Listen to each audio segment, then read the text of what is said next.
इसके चारों ओर ये कैसी ऊर्जा है?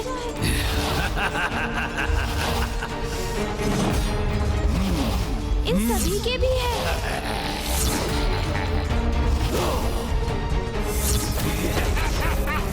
प्रतीत होता है कोई आसुरी शक्ति इनका कवच बनकर इनकी रक्षा कर रही है। अर्थात इन्हें आहत करने हेतु सर्वप्रथम इस कवच रूपी ऊर्जा को नष्ट करना होगा।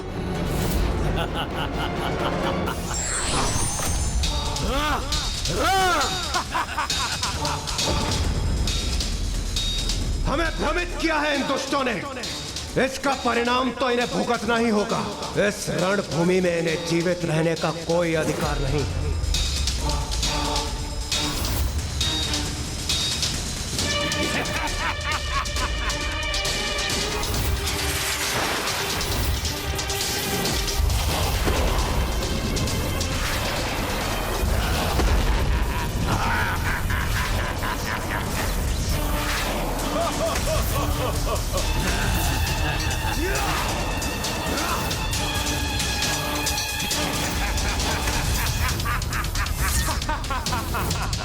हमारे संयम का बहुत लाभ उठा चुके हो तुम दुष्टों।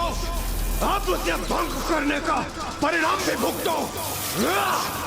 देवराज इंद्र को इतना उत्तेजित देखकर मुझे अपार संतुष्टि का आभास हो रहा है। अति आनंदित है ये दुर्गमासुर इस युद्ध को इस अवस्था में देखकर।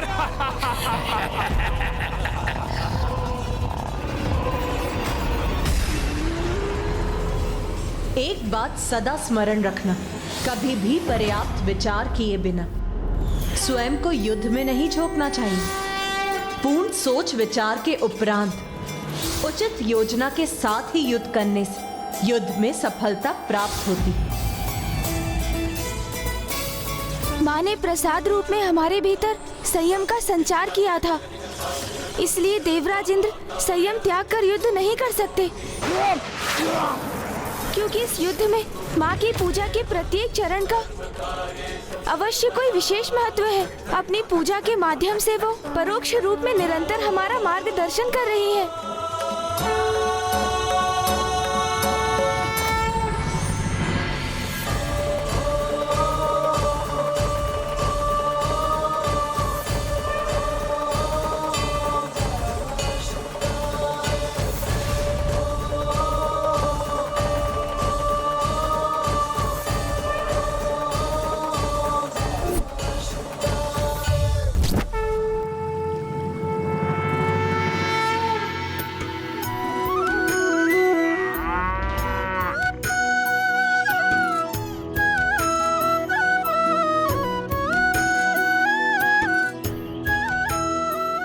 सूर्यास्त तक विश्राम नहीं करेंगे हम। देवी आदि शक्ति द्वारा किए जाने वाले प्रभु के दुग्ध अभिषेक हेतु निरंतर दुग्ध प्रस्तुत करना हमारा परम कर्तव्य है।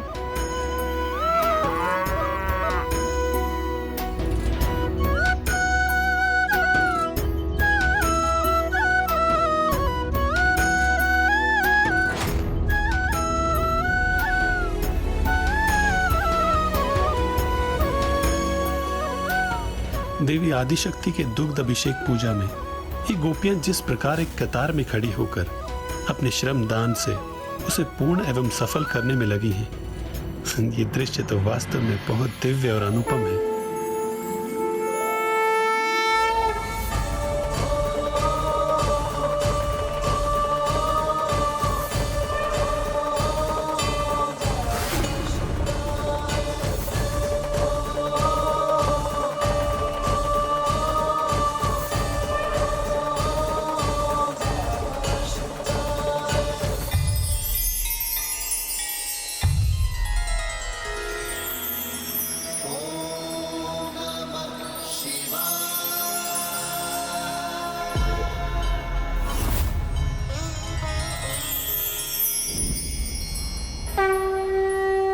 भक्त मनुष्य हो या भगवान, वो अपने आराध्य को जो भी पूर्ण भक्ति भाव से अर्पित करता है वो उन तक पहुंच ही जाता है। उसके लिए उसे किसी माध्यम की आवश्यकता नहीं। किंतु जिन्हें इस भक्ति की शक्ति का अनुमान नहीं होता, वो ही इस भक्ति को भंग करने का स्वप्न रखते हैं।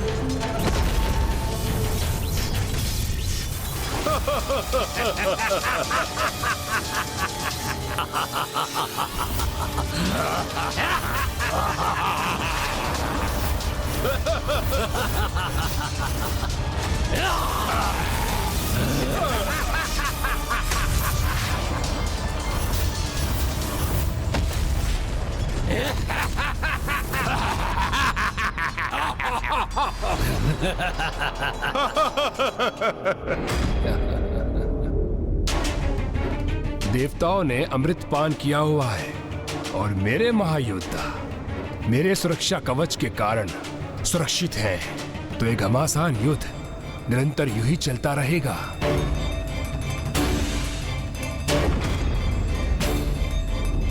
इसलिए अब मेरे द्वारा देवी आदि शक्ति की पूजा में व्यवधान उत्पन्न करने का सर्वथा उचित अवसर है।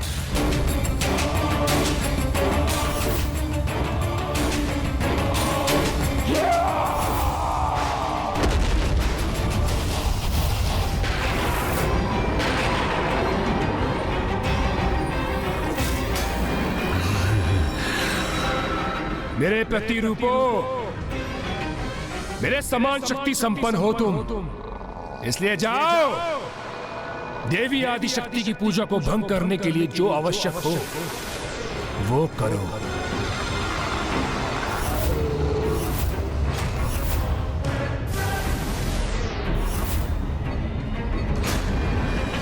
बस एक भटकाव उत्पन्न करने की आवश्यकता है, जो मेरे सेनापति करेंगे। मेरी ऊर्जा का एक भाग तो उनके भीतर है ही, बस उनमें वृद्धि करने की ही आवश्यकता है।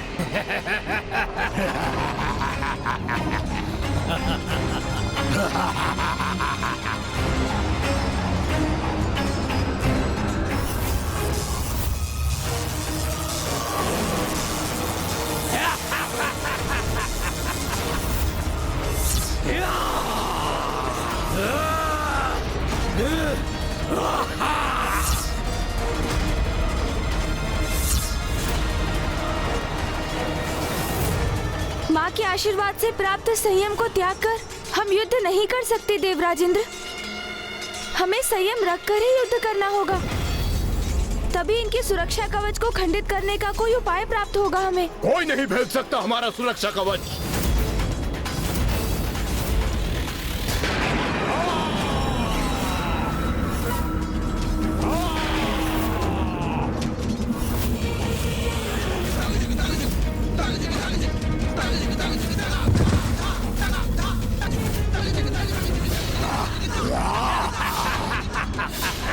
हमें अपनी सेना के समक्ष क्रमबद्ध होकर बिना शुरू से उसकी सुरक्षा करनी होगी।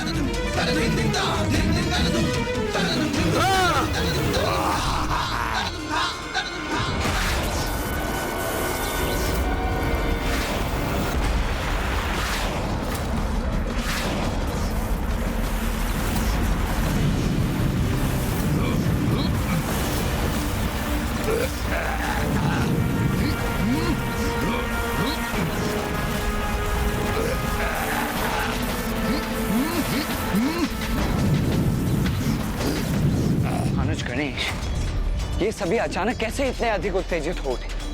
हम पर इनका आक्रमण इतना सशक्त क्यों? जैसे ये हमारा संपूर्ण ध्यान स्वयं पर ही केंद्रित रखना चाहते हैं। तो क्या इसका अर्थ ये है कि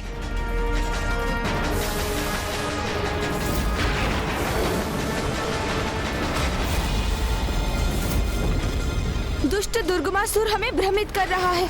हमें यहाँ इनके साथ उलझाकर वो माँ के दुग्ध अभिषेक को भंग करने का प्रयास करना चाहता है।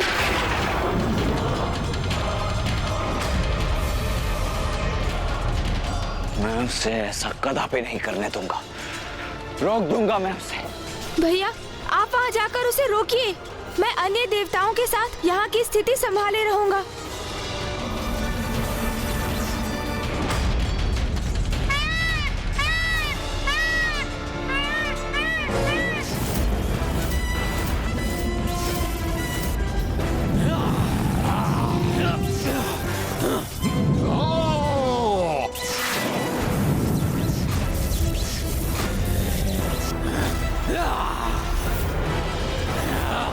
प्रथम पूज्य गणेश जी, आपने संयम धरकर युद्ध करने के लिए कहा था। इस प्रकार हम अपना संयम कैसे रखें?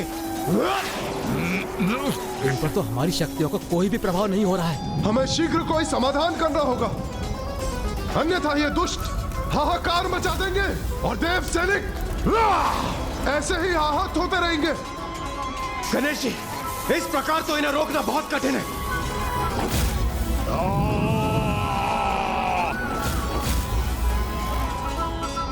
इनके आसुरी कवच के कारण हम इन पर आक्रमण कर इन्हें आहत करने में असमर्थ हैं। किंतु ये अपनी ही शक्ति से स्वयं को आहत तो अवश्य कर सकते हैं, क्योंकि इनके स्वयं असुर होने के कारण दुर्गमासुर का सुरक्षा कवच इनकी आसुरी शक्ति से इनकी रक्षा नहीं करेगा।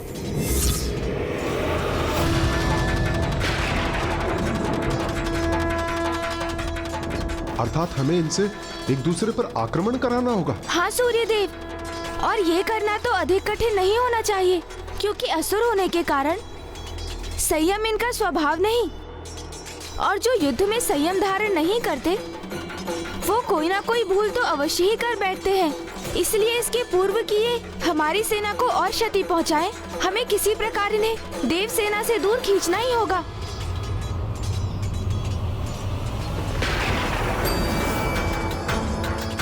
क्या हुआ गणासुर जी? आज मुझसे युद्ध नहीं करेंगे आप? कहीं मुझसे भयभीत तो नहीं हो गए हैं? उचित है, तुम्हारी चुनौती सुनकर बहुत आनंद आया मुझे। तुम्हारी चुनौती स्वीकार है मुझे।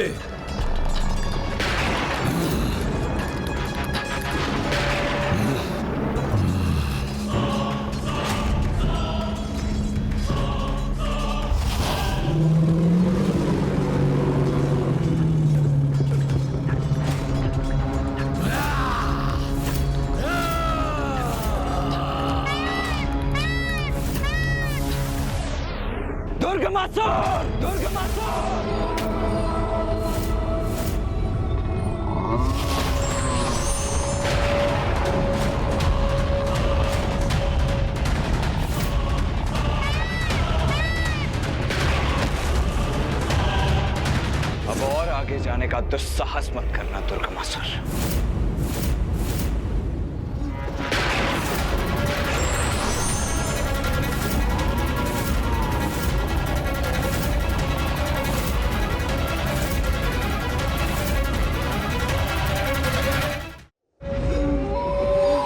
दुर्गमासुर से युद्ध करने के लिए बहुत तत्पर हो रहे हो तुम, तो लो सहो मेरा वार।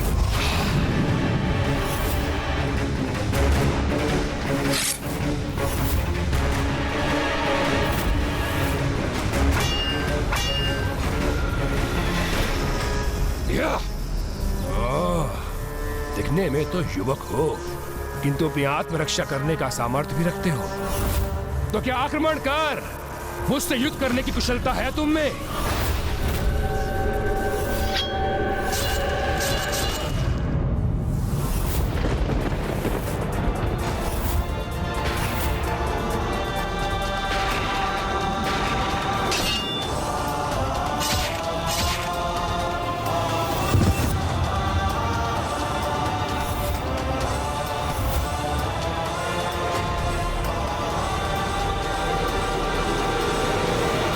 मेरा वध करना इतना सरल नहीं है, सरल नहीं है, सरल नहीं है।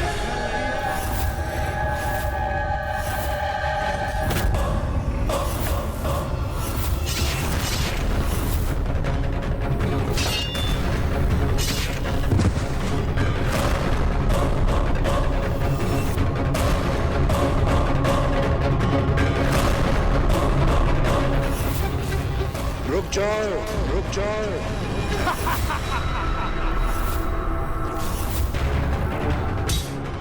व्यर्थ में इस स्वयं को थका रहे हो तुम युवक। कदाचित तुम्हें मेरे वरदान का ज्ञान नहीं है। आप मुझे ये वरदान दीजिए कि मेरी मृत्यु एक स्त्री के हाथों से ही हो, किंतु वो ऐसी स्त्री हो जिसने वर्षों तक अपनी पल के न झपकाई हो। जैसी तुम्हारी इच्छा वत्स। तथास्तु तथास्तु। इसका रूप हो अथवा प्रतिरूप, इसका अंत तो माँ के हाथों ही नियत है।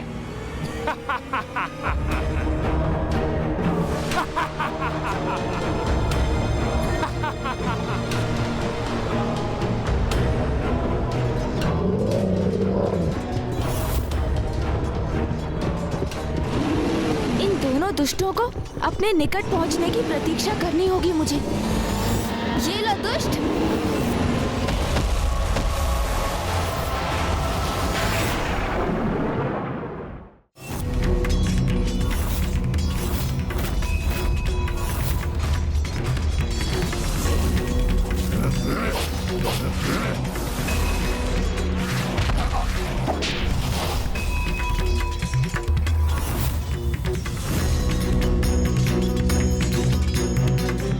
शीघ्र मैं वहां पहुंचूंगा और अपना कार्य सिद्ध करूंगा।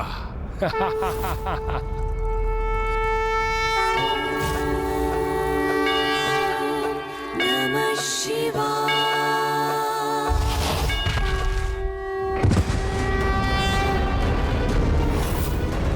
तुम्हारे जैसे दुष्ट असुर के लिए ऐसे पवित्र स्थान पर प्रवेश करना इतना सरल नहीं है दुष्ट।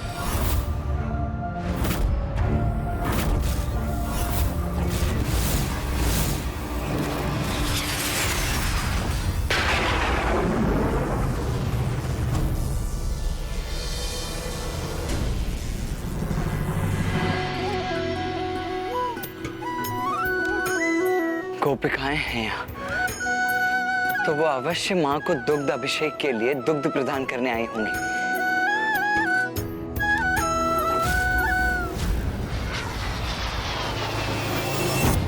इसका इससे आगे बढ़ना संभव प्रतीत तो नहीं हो रहा है, इसलिए मेरे यहाँ रुकने का कोई लाभ नहीं है। मुझे युद्ध भूमि में लौटना चाहिए।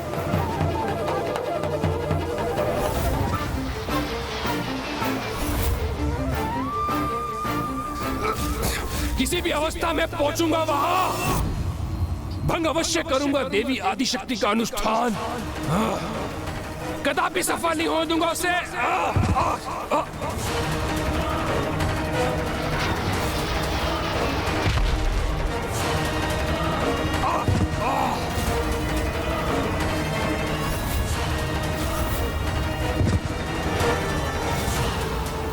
मंदिर अथवा पूजा स्थल से तो लौटते समय भी उसकी ओर पृष्ठ नहीं करनी चाहिए, और ये दुष्ट तो अपनी पृष्ठ पूजा स्थल की ओर करके ही उसकी ओर बढ़ रहा था, तो इससे तो मुंह के बल गिरना ही था। मां की पूजा इतनी साधारण पूजा नहीं है जिसे कोई भी असुर आकर भंग कर सके।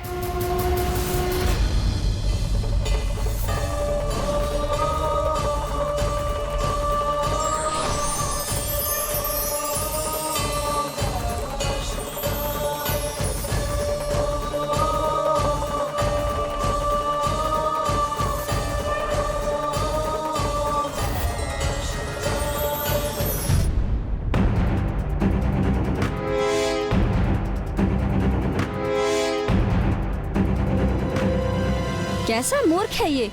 इसे इतना भी ज्ञात नहीं कि माता की पूजा का ये प्राथमिक स्थान है और यहाँ मात्र और मात्र नारी का ही प्रवेश है। ये क्या कर रही हो तुम सब? देख नहीं रहे हो, पूजा के लिए दुग्ध उपलब्ध करवा रहे हैं हम।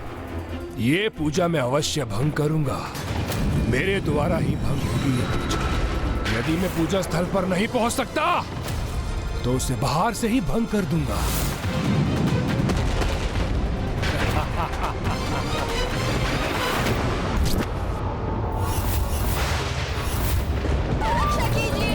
रक्षा कीजिए माता, रक्षा कीजिए।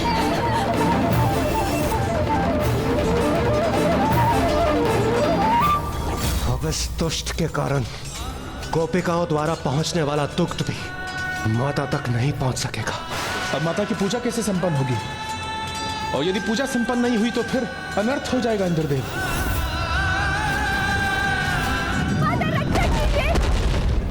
गोपिकाओं, कहाँ भागे जा रही हो?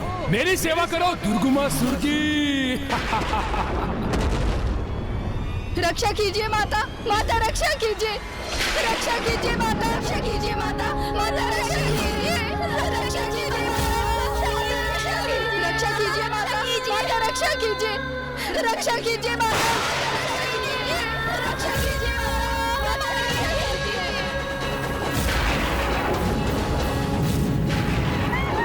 माता रक्षा कीजिए, रक्षा कीजिए माता, माता रक्षा कीजिए,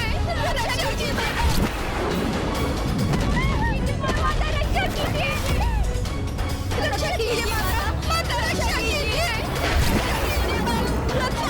रक्षा कीजिए।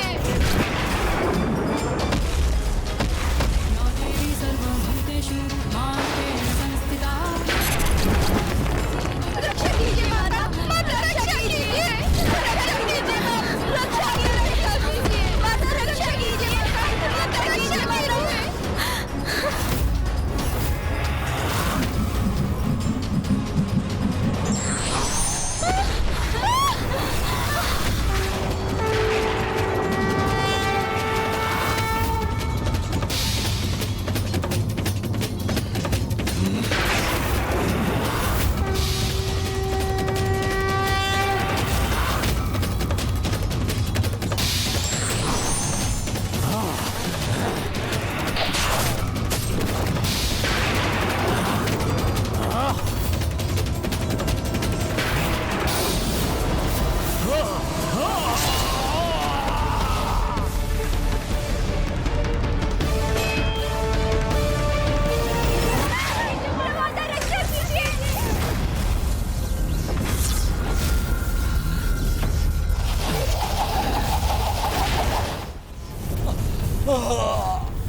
मेरे दो अति शक्तिशाली असुर सेनापति, उनका भी अंत हो गया।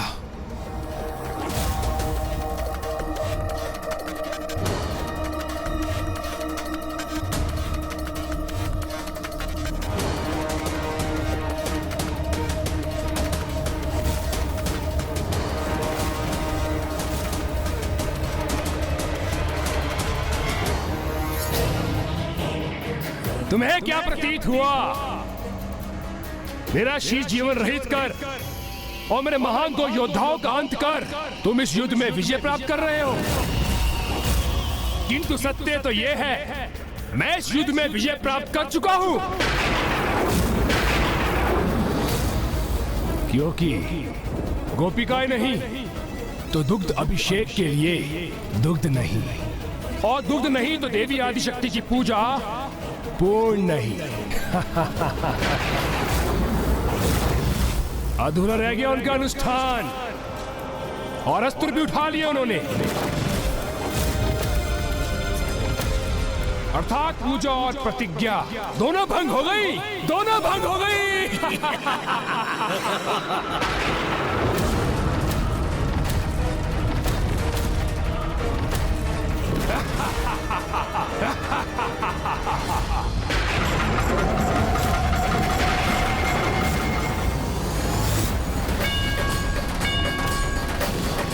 देवी, ये तो अनर्थ हो गया।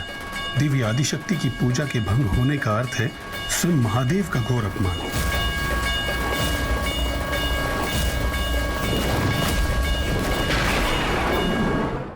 विफल हुई तुम्हारी देवी आदिशक्ति और विजय हुआ है दुर्गमासुर। देवी आदिशक्ति का अनुष्ठान भंग कर दिया मैंने, और तुम देवता मुझे रोकने में असमर्थ रहे।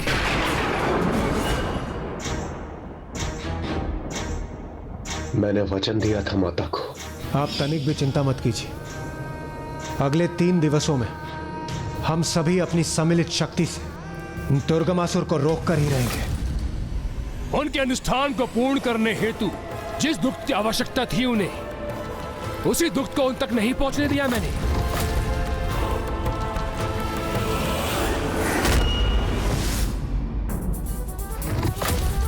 तो अब मुझे पराजित करने का सामर्थ्य कैसे प्राप्त करेगी वो?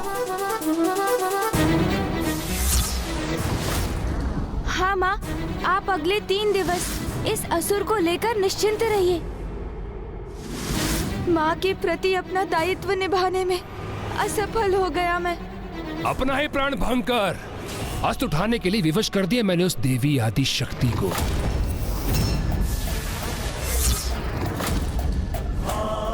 मैं विश्वास दिलाता हूं माता कि इन 3 दिनों में आपको अस्त्र शस्त्र धारण करने की कोई आवश्यकता नहीं होगी।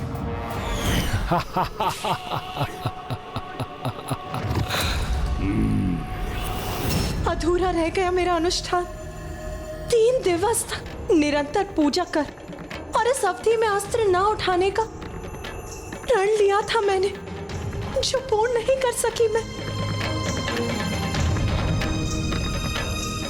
क्षमा कीजिए माता, क्षमा कीजिए माता, क्षमा कीजिए।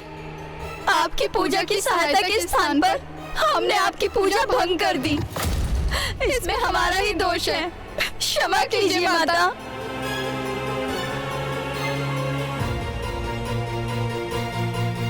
नहीं, न तुम दोषी हो और न वो दुष्ट दुर्गमासुर। अपनी दोषी तो स्वयं मैं ही। मैंने ही क्रोधवश अपना अनुष्ठान भंग कर उस दुष्ट पर वार करने हेतु अस्त्र उठाए। मेरे ही कारण प्रभु महादेव का अभिषेक अधूरा रह गया।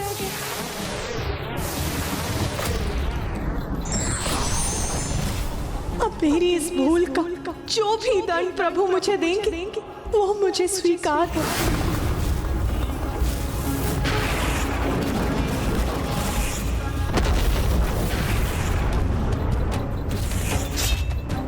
क्योंकि अपनी इस अनर्थकारी भूल का परिणाम तो मुझे स्वयं ही भुगतना होगा।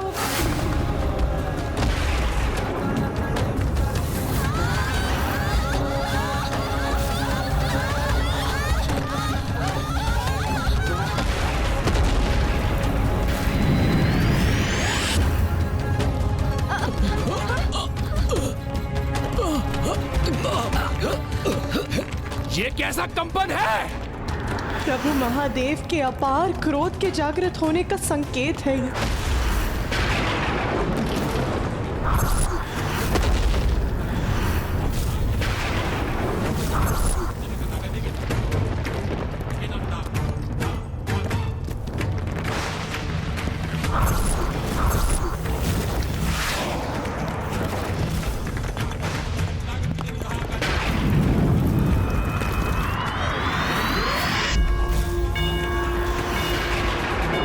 के क्रोध का शुभ ज्वालामुखी अब जागृत हो चुका है और अब वो शीघ्र शांत नहीं होगा।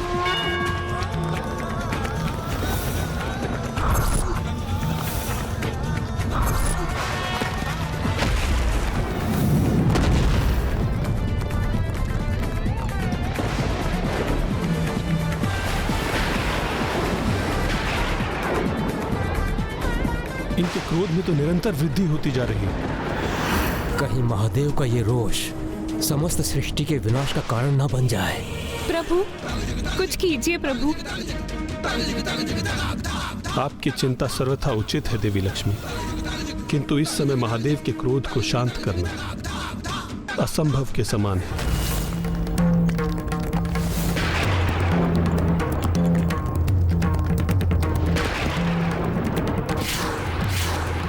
ये तो डमरू का नाद है, तो कहीं पिताश्री? हाँ गणेश, मुझे भी ऐसा ही प्रतीत हो रहा है। ये अवश्य ही पिताश्री का ही क्रोध है, जो उनके डमरू का नाद बनकर समस्त विश्व में गूंज उठा है। यदि जगत पिता देवातिदेव महादेव का क्रोध शांत ना हुआ तो प्रलय आ जाएगी।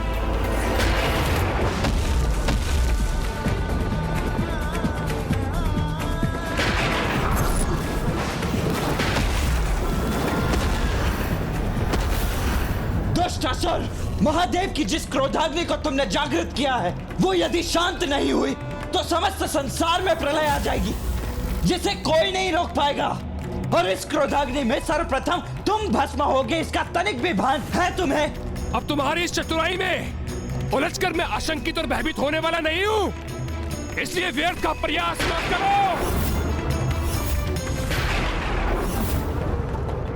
देवी, महादेव के इस रोष को शांत करने का प्रयास करना तो स्वयं अपने विनाश को आमंत्रण देने के समान होगा। यदि आप भी उन्हें शांत नहीं कर सकते स्वामी, तो फिर कौन उन्हें शांत कर सृष्टि का ये संकट हरेगा?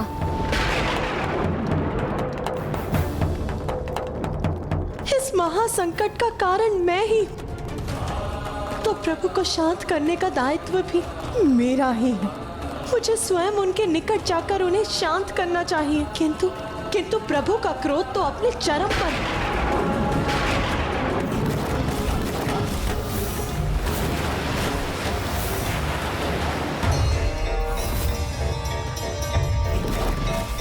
तो उनके इस चरम क्रोध का प्रकोप सृष्टि नहीं, मैं स्वयं सहूंगी।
शांत हो जाइए स्वामी।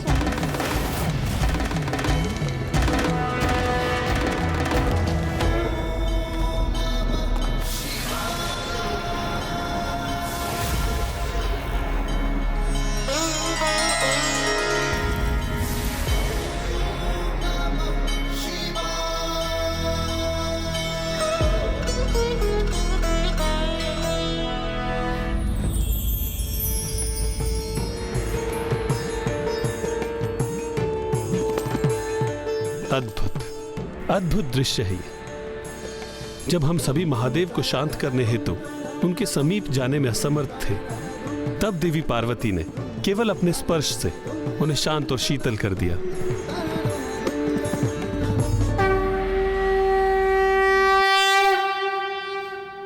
इसीलिए तो पत्नी को पति का शांति स्थान कहा जाता है। स्वामी, मेरे अधूरे अनुष्ठान के कारण ही आप इतने रुष्ट हुए, इसीलिए मैं आपकी अपराधी हूं। आप मुझे जो दंड देंगे वो मुझे स्वीकार होगा स्वामी। यदि मैं पूजा स्थल पर नहीं पहुंच सकता तो उसे बाहर से ही भंग कर दूंगा। गोपिकाएं नहीं तो दुग्ध अभिषेक के लिए दुग्ध नहीं, और दुग्ध नहीं तो देवी आदिशक्ति की पूजा पूर्ण नहीं। देवी आदिशक्ति का अनुष्ठान भंग कर दिया है मैंने। नहीं प्रिय, आपके कारण नहीं। मेरा यह अपार रोष तो उस दुष्ट दुर्गमासुर के कारण जागृत हुआ, किंतु आपने ही मेरे इस क्रोध के बवंडर को पार कर मुझे शांत और शीतलता प्रदान कर मुझे अत्यंत प्रभावित किया। इसलिए मैं घोषणा करता हूं कि आज से संसार में आपका एक और नाम प्रचलित होगा, स्पर्शवती मधुश्री।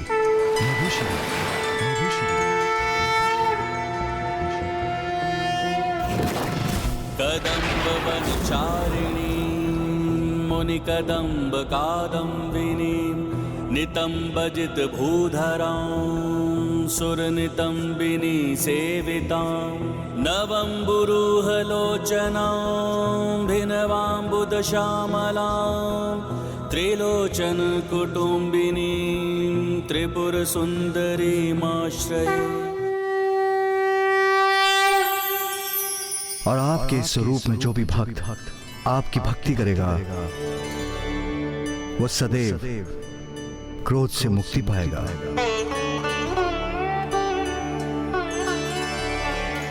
देवी स्पर्शवती, मधुश्री, देवी सरस्वती मधुश्री। आपके इन कृपा वचनों को सुनकर मैं कृतार्थ हुई स्वामी, किंतु जो भक्त अपने संकल्प को अपूर्ण छोड़ दे, अपने धर्म का पालन करने में असमर्थ हो जाए, वो प्रभु की कृपा के पात्र कहाँ? प्रिय, धर्मोचित आचरण की कोई एक परिभाषा नहीं, वो तो समय, स्थान, संबंध या स्थिति के अनुसार ही निर्धारित होते हैं। समय निर्धारित करता है कि रात्रि में निद्रा और दिवस में पूजा अनुष्ठान उचित है, और संबंधों की मर्यादा एक नारी को पिता, पति, भ्राता और पुत्र के साथ उसे भिन्न धर्मों का पालन करने के लिए प्रेरित करती है। भिन्न स्थानों पर भिन्न कर्तव्य निभाए जाते हैं। जैसे पूजा स्थल में पूजा करना उचित है, भोजनशाला में भोजन तैयार करना और उसे प्राप्त करना, उसी प्रकार भिन्न परिस्थितियों में उचित और अनुचित की परिभाषा भी भिन्न होती है। किंतु ये सत्य है कि आपके समक्ष जो परिस्थिति उत्पन्न हुई, उसके अनुसार गोपियों की रक्षा करने हेतु आपने अपना अनुष्ठान भंग किया। किंतु उससे भी बड़ा सत्य यह है कि दुर्बल असहाय जीवों से अधिक पूजा अनुष्ठान का कोई महत्व नहीं। इसलिए आपने अपने परम धर्म का निर्वाह कर मेरी पूजा संपन्न की।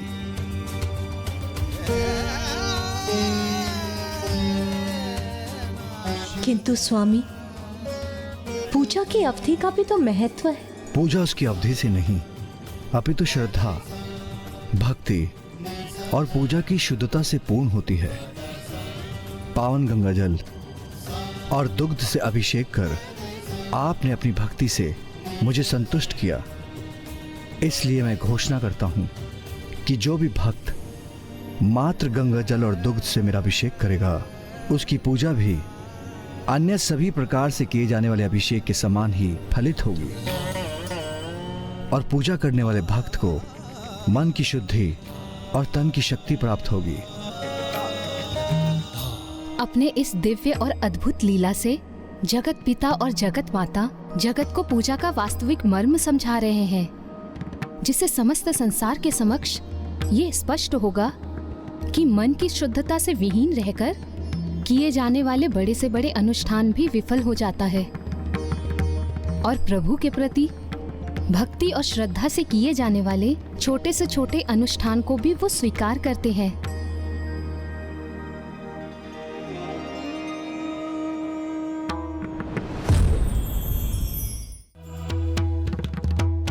स्वामी, यदि आपने मेरी पूजा को संपन्न मानकर स्वीकार किया है, तो आप मुझे मेरी संपूर्ण शक्ति का वरदान प्रदान करें, जिससे मैं उस दुष्ट दुर्गमासुर का वध करूं, जिसने अवैदिक अनुष्ठान से देविक शक्तियों को प्राप्त किया है। मैं आपसे पृथक कहाँ हूँ देवी? भला मैं आपको क्या वरदान दे सकता हूँ? आप और मैं एक ही तो हैं। हम दोनों एक दूसरे के पूरक हैं।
नारीश्वर स्तुति का श्रवण हो रहा है भैया मुझे, वो भी स्वयं बुआ जी के साथ मामा श्री फूफा जी एवं मामी जी के संयुक्त मधुर सुर में।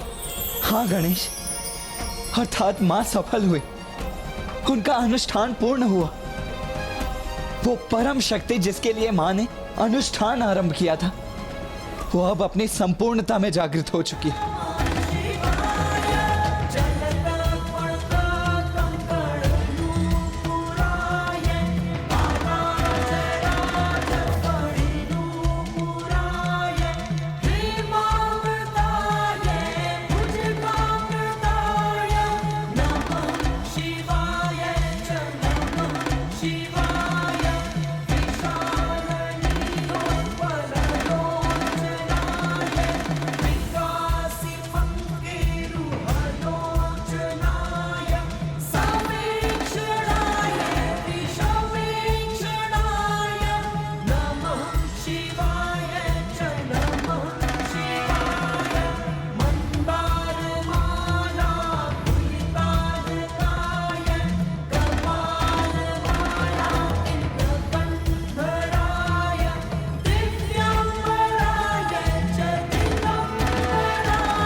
हमें अपने अद्भुत दर्शन देने के लिए आपको कोटि कोटि धन्यवाद प्रभु अर्धनारीश्वर।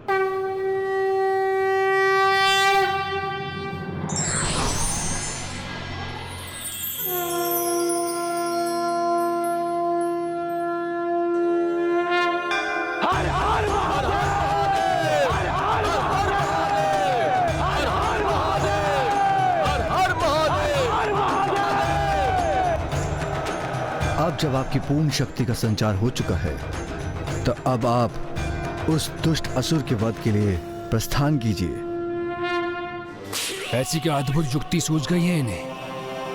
ऐसी क्या अद्भुत युक्ति की योजना कर ली है इन्होंने जो इतना प्रसन्न हो उठे हैं?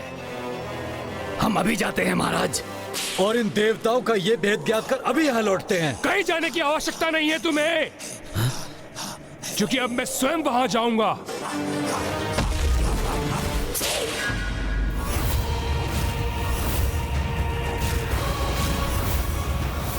देवताओं, योजना रची है तो उसे क्रियान्वित भी करो। आओ, युद्ध करो मुझसे, क्योंकि अभी सूर्यास्त होने में कुछ समय शेष है। क्यों अपनी माता की पूजा भंग करने का प्रतिशोध नहीं लेना तुम्हें? तो प्रतीक्षा किस बात की? आओ, आगे आओ। युद्ध भूमि है ये, उसे अपने पराक्रम से सार्थक करो।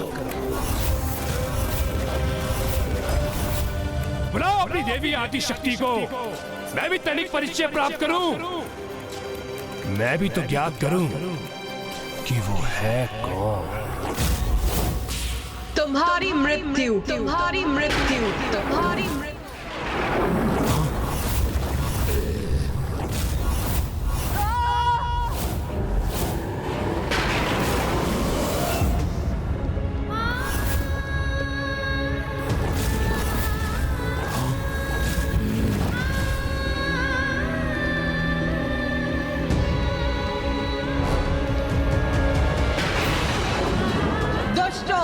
आज तो तुम्हें नियति ने सुपथ पर आने का एक और अवसर प्रदान किया, किंतु यदि कल भोर होने तक तुम नहीं सुधरे तो फिर भयंकर अंत होगा तुम सभी का, भयंकर अंत। आज की रात्रि का सदुपयोग करो, अपने दुष्कर्मों का प्रायश्चित करो, अन्यथा कल सूर्योदय तो अवश्य देखोगे तुम सभी, किंतु सूर्यास्त नहीं देख सकोगे, क्योंकि कल मैं अकेली युद्ध करूंगी तुम्हारी संपूर्ण सेना से।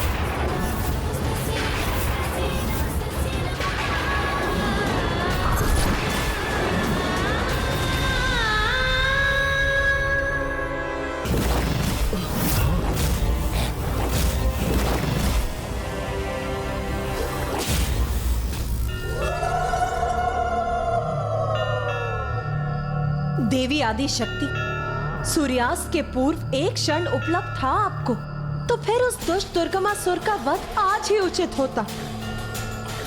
हाँ देवी, आपने आज ही उसका वध क्यों नहीं किया? पापों की गागल,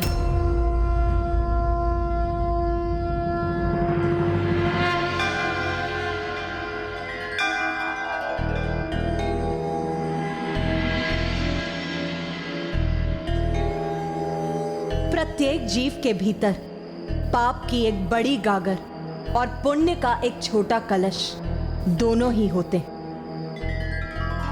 किंतु वर्तमान समय में ज्ञात नहीं, संसार में सभी पाप कर्मों के प्रति ही अधिक प्रेरित हैं, जिसके कारण वो अपने पापों की गागर भरते जाते हैं, जिसके अंत में प्राप्त होती है भयंकर मृत्यु। किंतु कुछ ही बूंदों से भरने वाले पुण्य के कलश से सभी जीव अपना ध्यान हटा लेते हैं, जिससे मृत्यु का कष्ट नहीं, मोक्ष की प्राप्ति होती है। क्षमा कीजिएगा असुर सम्राट, मेरी छली बुद्धि भी यही कह रही है कि ढूंढ ही सही, किंतु इस समय क्षमा याचना कर अपनी रक्षा कीजिए, फिर शांति वार्ता के नाम सदियां बीत जाएंगी और निर्णायक युद्ध भी इसी प्रकार टलता रहेगा। हाँ महाराज। नहीं, अब ये युद्ध और नहीं टलेगा। अवश्य मैं देवी आदिशक्ति को पराजित करूंगा, किंतु उसे पराजित करने का उपाय तो कोई ऐसा ही बता सकता है जो उसके निकट हो, उनके शिविर का भाग हो, अर्थात तामसिक माता। समय समय पर तामसिक देवी की पूजा करने के कारण दुष्ट दुर्गमासुर के पुण्य कलश में अभी भी कुछ पुण्य शेष है। तामसिक देवी एक ओर जब वो आपके समक्ष गुहार लगाता है तो वो एक और पुण्य को प्राप्त करता है, और दूसरी ओर आवेदिक पूजा का प्रयोग करने के कारण उसके पापों की गागर भी बढ़ती जाती है।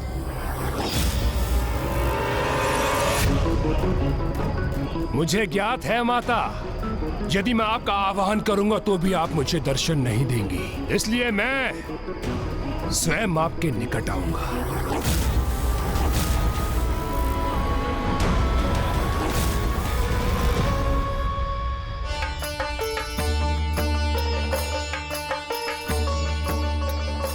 मेरी युद्ध सभा में चिंता एवं दुख का कोई स्थान नहीं।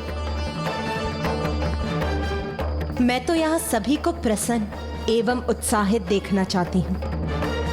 माता, जो भी हुआ उसके उपरांत हम प्रसन्न कैसे रह सकते हैं? आपको दिया वचन पूर्ण नहीं कर सके हम, उसका दंड हमें अवश्य प्राप्त होना चाहिए माँ।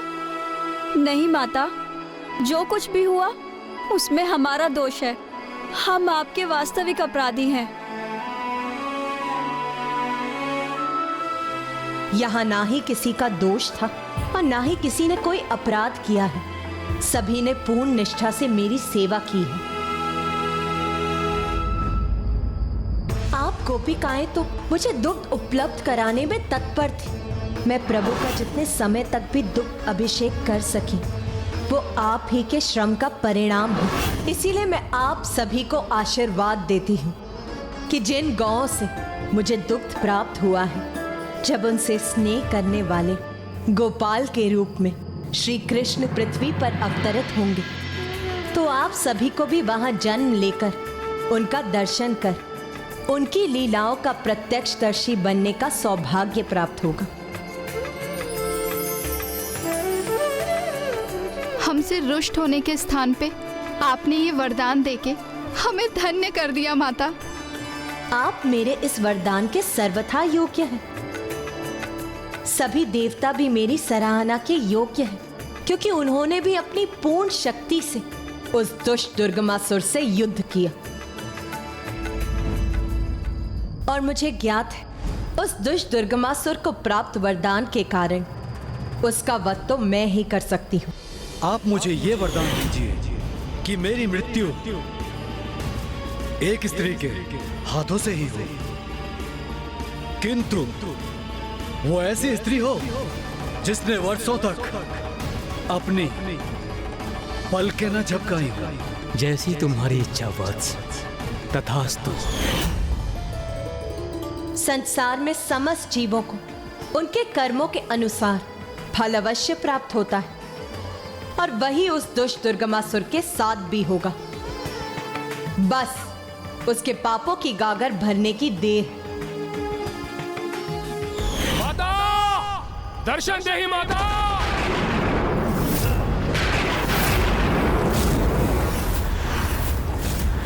मां दर्शन दीजिए।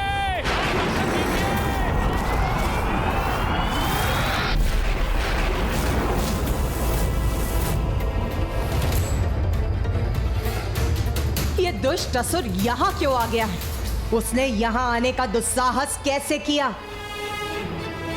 तामसिक माता एवं अन्य सभी माताओं से मेरी विनती है कि आप सभी शिविर में जाकर विश्राम कीजिए। इस दुष्ट को क्या चाहिए वो मुझे ज्ञात है। मैं अभी वहां जाकर इसका उपाय करता हूँ।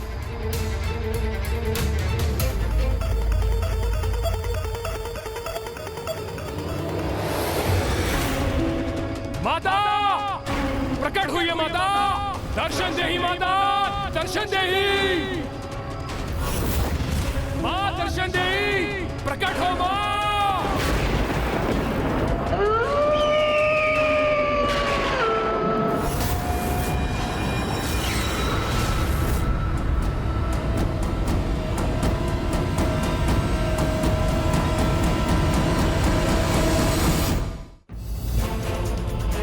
संसार में समस्त जीवों को उनके कर्मों के अनुसार फल अवश्य प्राप्त होता है और वही उस दुष्ट दुर्गमासुर के साथ भी होगा। इसके पापों की गागर अब भरने वाली है, किंतु यदि ये तामसिक माता के समक्ष पहुंच गया तो पुनः कुछ पुण्य भी प्राप्त कर लेगा ये।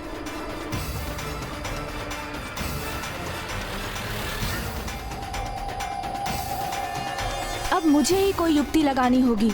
बाहर आइए माता। दर्शन दीजिए मुझे माता। तामसिक माता दर्शन दीजिए। भक्त भगवान को आदेश नहीं देते मूर्ख, अपितु उनसे विनती करते हैं।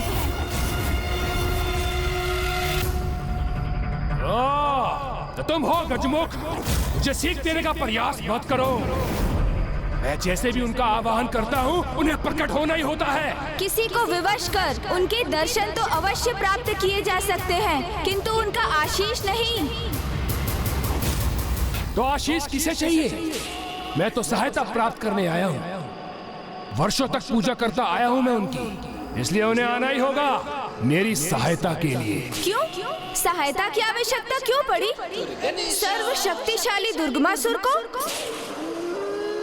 ओ, कहीं मां आदिशक्ति को युद्ध भूमि में देखकर उनसे भयभीत तो नहीं हो गए दुर्गमासुर? माता तो वो तुम्हारी है, मेरी नहीं।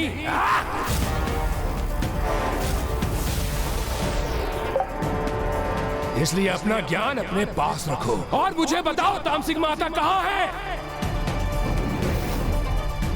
वहाँ है माता।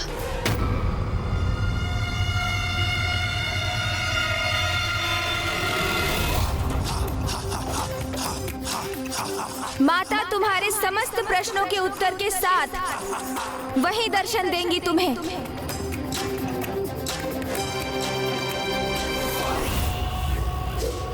माता! माता!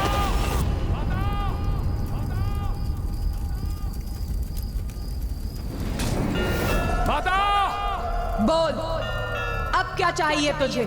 वही माता जो प्रत्येक योद्धा चाहता है, विजय। युद्ध में विजय माता।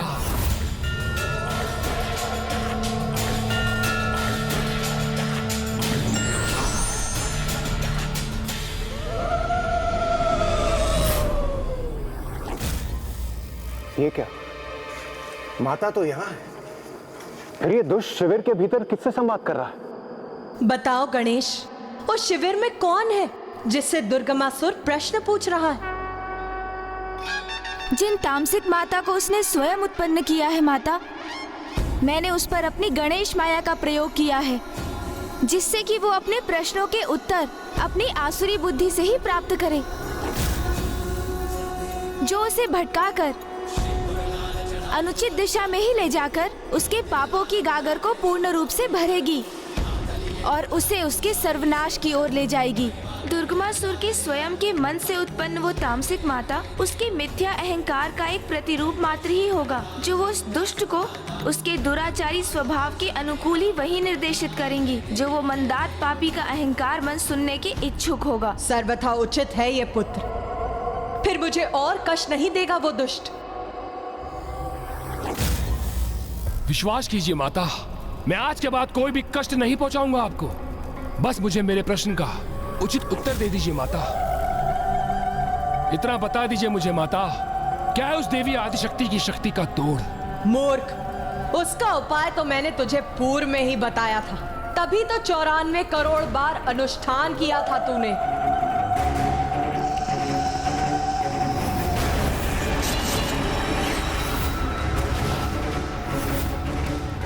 वो तो मुझे भी ज्ञात है माता, किंतु अब इस अंतिम युद्ध से पूर्व कोई सुझाव तो दीजिए मुझे माता।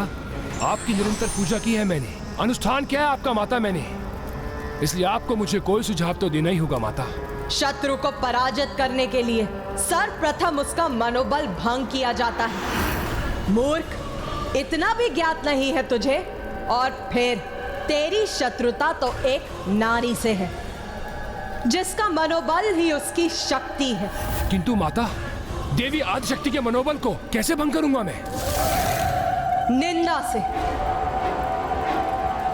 नारी मन को सबसे गहरा आघात तो उसकी निंदा से ही पहुंचता। अर्थात बस इतना ही, देवी आदिशक्ति की निंदा भर करनी है मुझे? हाँ, तेरी विजय का यही साधन।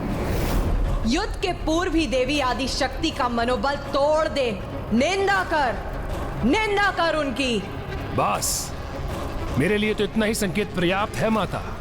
और वैसे भी आपका ये भक्त दुर्गमासुर औरों की तरह पराजित होने वालों में से नहीं है। धन्यवाद माता, आपका कोटि कोटि धन्यवाद।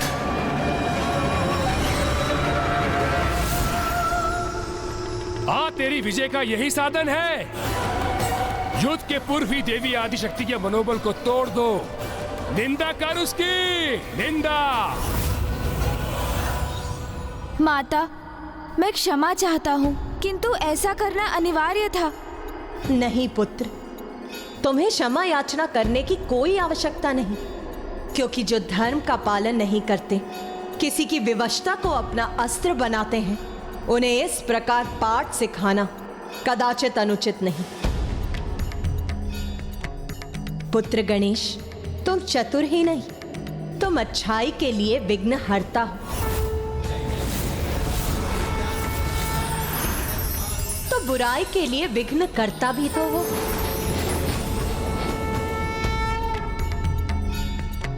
जो तुमने किया सर्वथा उचित है। अब कल उसके पापों की गागर भरकर अवश्य छलकेगी। धन्यवाद माँ।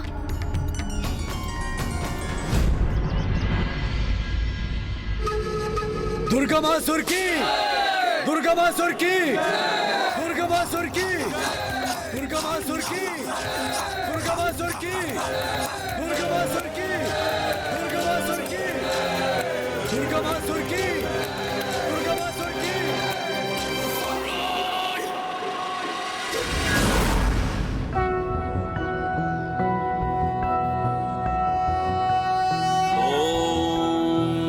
ओम जय महागणाधिपते नमः। ओम जय महागणाधिपते नमः। ओम जय महागणाधिपते नमः।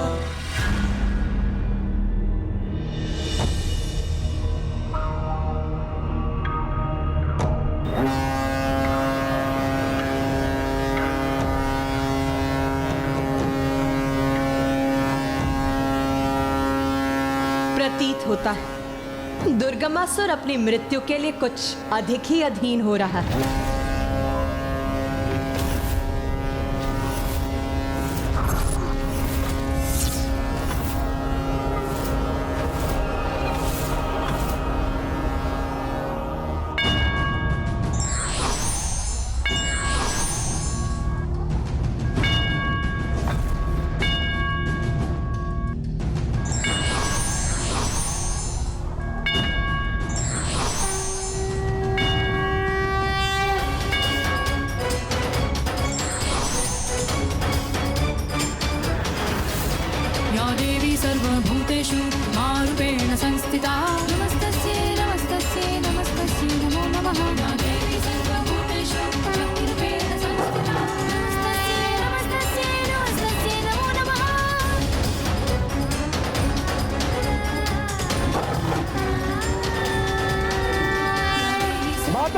शक्ति की जय। माता विंध्यवासिनी की जय। माता आदिशक्ति की जय। माता विंध्यवासिनी की जय। माता आदिशक्ति की जय। माता विंध्यवासिनी की जय।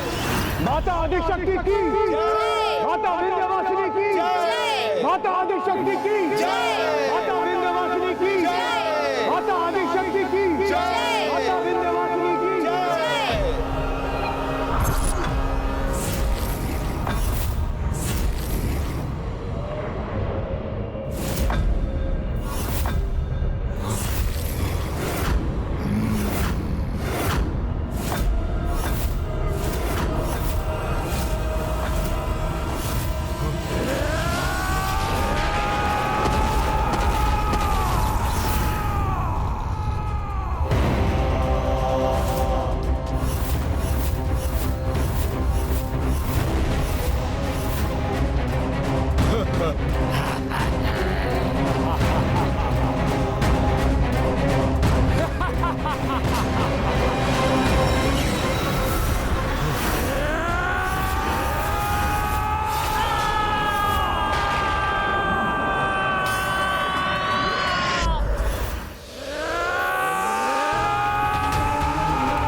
तुम मुझे भयभीत करने का प्रयास कर रही हो तो देखो देखो दुर्गमासुर की अपार शक्ति को देखो।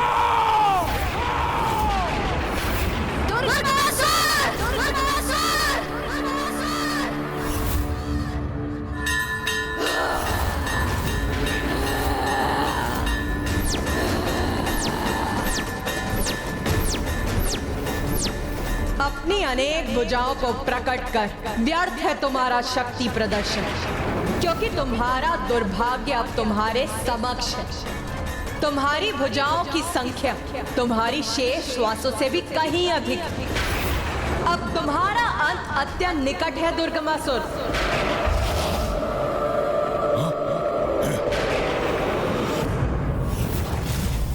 देवी अंत मेरा नहीं अपितु तुम्हारा होगा, क्योंकि तुच्छ नारी होकर तुमने इतना बड़ा दुस्साहस किया है। युद्ध भूमि में पहुंचकर मुझे चुनौती दी है। महाशक्तिशाली महासुर दुर्गमासुर को, जिसका अंत करना दुर्गम ही नहीं अपितु असंभव है। असंभव है।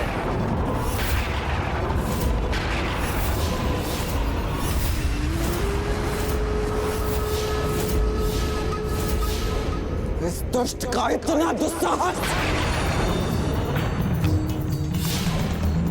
भैया, इस दुष्ट के इसी दुस्साहस से अब इसके पापों की गागर और तीव्र गति से भरेगी। आप चिंता मत कीजिए भैया, अब इसके जीवन की उल्टी गिनती आरंभ हो चुकी है। देखिएगा शीघ्र ही अंत होगा इस दुष्ट का।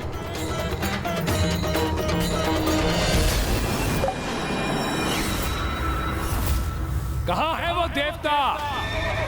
इतने पुरुषहीन हो गए वो? क्या उन देवताओं में एक भी पुरुष शेष नहीं जो एक तुच्छ नारी को युद्ध के लिए आगे कर दिया? मूर्ख, तुम्हारे समान पुरुष होने का ढोंग और दम नहीं करते देवता पुरुष।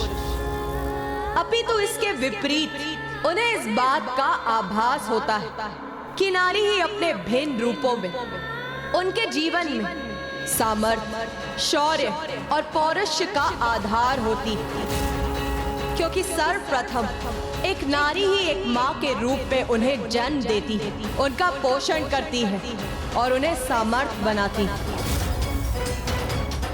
और फिर एक बहन के रूप में एक अन्य नारी अपने भ्राता के हाथों में रक्षा सूत्र बांधकर उसे उसके उत्तरदायित्व का आभास कराती है।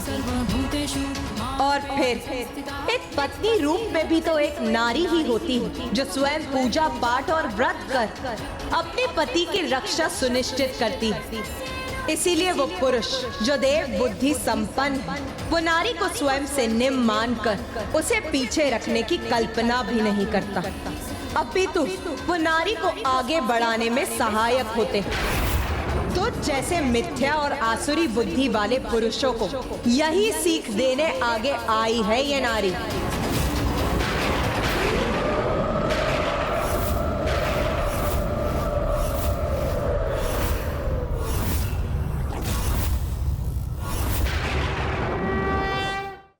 ये तो बड़ी भूल की तुमने देवी। नारियों के समान अपनी जीवा और पांव दोनों को नियंत्रण में रखना चाहिए था, किंतु तुम्हारी ये भूल अब तुम पर बहुत भारी पड़ेगी। तो क्या मेरे अजय सेनापति तुम्हें सिखाएंगे एक नारी का अधिकार आगे बढ़ने का नहीं, अपितु पीछे रहने का ही होता है। उसका स्थान सीमित क्षेत्र होता है जिसके बाहर आने पर बड़ा भीषण परिणाम होता है देवी।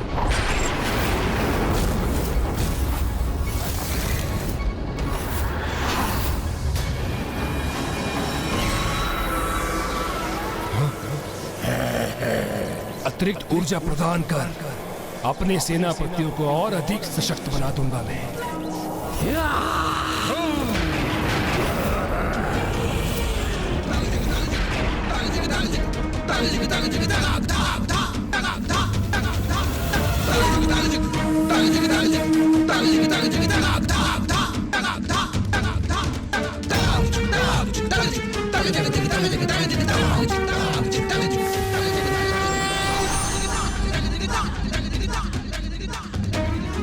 मूर्ख असुर, ब्रह्मांड में व्याप्त समस्त शक्ति की स्रोत हूं मैं, एक नारी हूं मैं, और एक नारी शक्ति को सीमित समझने वाले मेरी शक्ति के समक्ष तुम्हारी शक्ति वास्तव में तुच्छ ही है।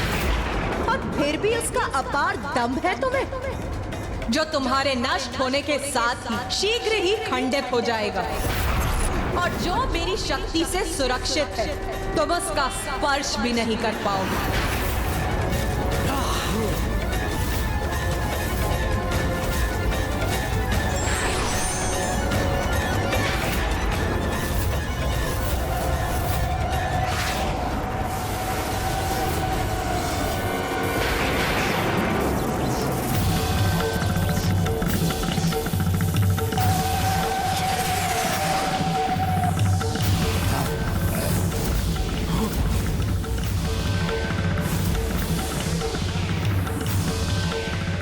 इन असुरों के चारों ओर ये वृत्त रूपी घेरा क्यों उत्पन्न कर दिया है मैंने? ध्यान से देखिए इस वृत्त को।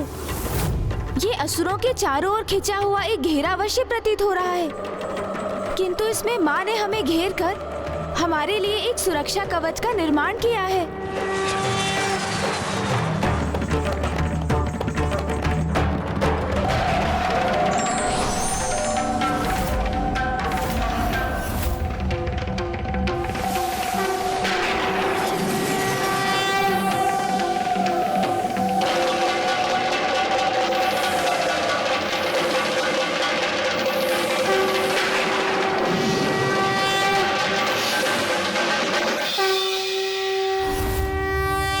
माँ को ज्ञात है कि इस युद्ध के आरंभ होने पर यहाँ अनंत शक्ति का प्रयोग होगा, इसलिए हमारे और शेष सृष्टि के चारों ओर अपने दिव्य सुरक्षा कवच का निर्माण कर अब माँ सभी की सुरक्षा के प्रति निश्चिंत होकर युद्ध के लिए तत्पर हो गई है।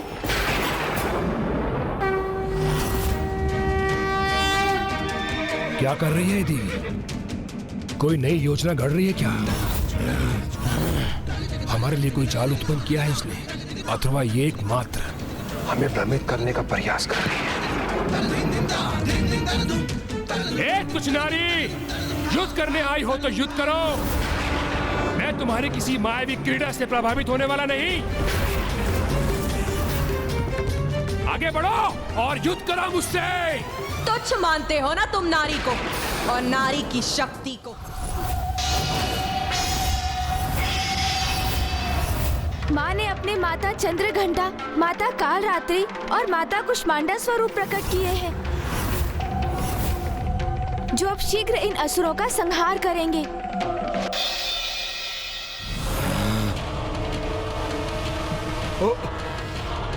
ये तीनों देवियां तो अत्यंत भयंकर प्रतीत हो रही हैं। हाँ, और ये तो जैसे हमारा भक्षण करने के लिए तत्पर हैं।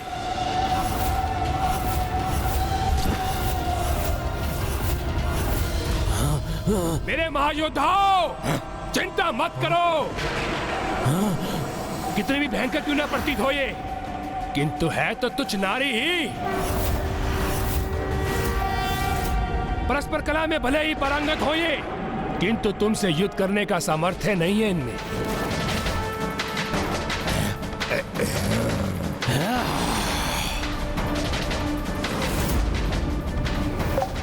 दुष्ट, इसी प्रकार तुम माता का अपमान करते रहे तो कदाचित युद्ध से पूर्व तुम्हारे पापों की गागर पूर्ण रूप से भर जाएगी और फिर वही काल बनेगा एक नारी के हाथों तुम्हारी पीड़ादायक मृत्यु का।